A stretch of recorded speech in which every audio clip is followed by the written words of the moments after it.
యేసుక్రీస్తు నామములో మీకు అందరికీ వందనములు. ఒక యవ్వనరాలైన స్త్రీని మంత్రించి బయటకు తీసుకురావాలని ఒక మాంత్రికుడు ప్రయత్నం చేస్తున్నాడు. ఆ విధంగా బయటికి రావాలంటే ఆమె యొక్క తల వెంట్రుకలు 3 వెంట్రుకలు కావాలి. ఆ 3 వెంట్రుకలు ఒక నిమ్మకాయకి చుట్టి 3 నిమ్మకాయలకి అప్పుడు మంత్రించినప్పుడు మంత్రికుడు మంత్రిస్తే ఆమె గృహం నుంచి బయటకు వచ్చేస్తుంది.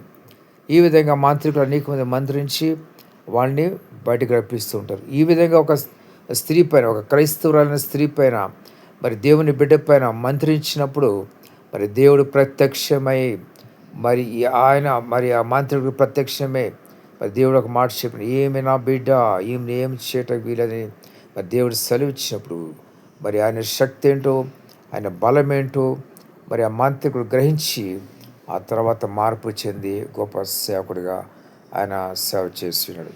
గమనించండి, క్రైస్తవులకు వ్యతిరేకంగా పోరాడుతున్నారు చాలామంది, క్రైస్తవుని హింసిస్తున్నారు. మరి ఏమనుకుంటున్నారో నాకైతే తెలియదు, కానీ ఒక మాట చెప్తున్నాను. ఎవరైనా సరే దేవుని శక్తిని తెలుసుకొని గ్రహించి దేవునికి లోబడి హింసను ఆపు చేస్తారా పర్వాలేదు. లేదంటే నెక్స్ట్ స్టెప్ ఏముంటుందంటే దేవుని ఉగ్రత వారి యొక్క దేశం పైన కానీ రాష్ట్రం పైన కానీ ఎవరిపైన సరే ఒకసారి ఒకళ్ళ మీద ఉంటుంది, కొన్నిసార్లు ఆ గుంపు అంతటి మీద లేదా రాష్ట్రం అంతటి మీద కొన్ని లక్షలు చనిపోతారు దేవుని ఉగ్రతకి. స్టేన్స్ చంపినప్పుడు, ముగ్గురిని చంపినప్పుడు 3 లక్షల మంది తుఫాన్తో మరణించినారు. జ్ఞాపకం చేసుకోండి, దేవుని ఉగ్రత చాలా బలమైనది. కాబట్టి ప్రతి ఒక్కరు జ్ఞాపకం చేస్తుంది. భారతదేశంలో క్రైస్తవులను హింసించే ప్రతి ఒక్కరికి ఈ యొక్క హెచ్చరిక వర్తిస్తుంది. గమనించండి, జ్ఞాపకం చేసుకోండి, లేకపోతే భయంకరమైన కీడులో పడిపోతారు. దేవుడి మాటలు మీకు దీవించాల్సి కాక. ఆమేన్.